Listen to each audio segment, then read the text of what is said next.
So friends, there were more criminal convictions handed down today by not one, but two juries in the courts of Washington, D.C.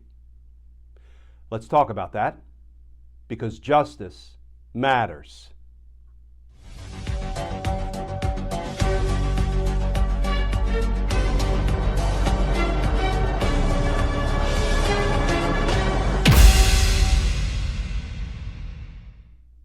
Hey all, Glenn Kirshner here.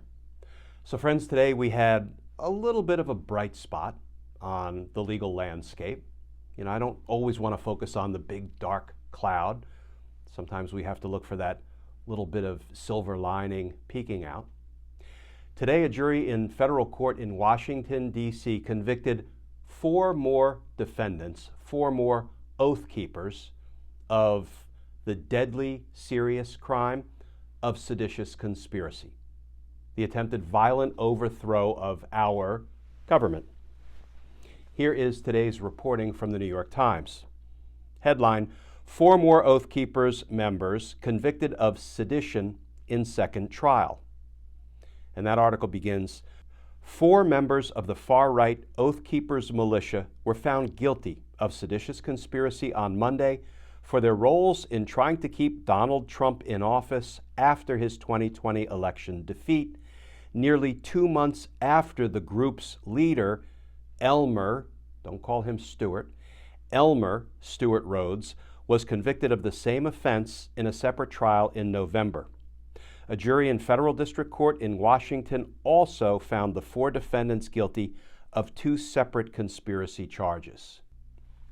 And friends, while I'm at it, this wasn't the only criminal conviction handed down by a jury in federal court in Washington, D.C. today. Remember this Yahoo?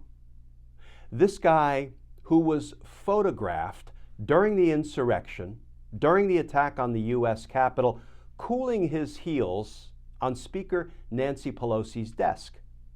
Well, this Yahoo coincidentally made headlines in Yahoo News today. Headline: Capitol rioter who put feet on Pelosi desk convicted.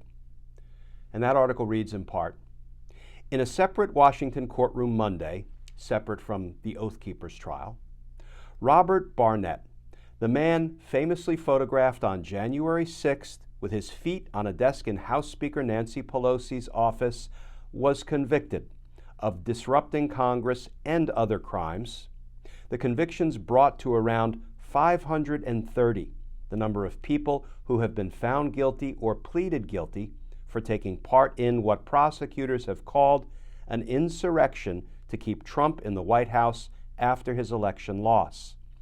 More than 950 people have been arrested for taking part, most on lesser charges of illegally entering the Capitol or causing property damage. But more than 280 have been charged with assaulting law enforcement officers and 50 with serious conspiracy crimes.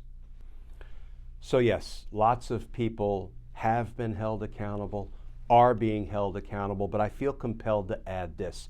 In a related story, neither Donald Trump nor any of his criminal associates who are responsible, criminally responsible, for organizing, funding, orchestrating, inciting the insurrection, not a single one has been arrested, charged, indicted, tried, convicted, imprisoned, as have so many of the boots of the insurrection.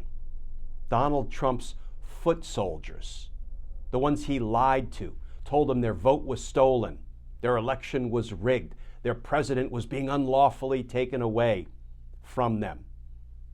The dupes and the seditious conspirators, the people who Donald Trump directed to attack the Capitol that day, they're the ones paying the price. They're the ones being tried, convicted, and imprisoned, all the while Donald Trump golfs.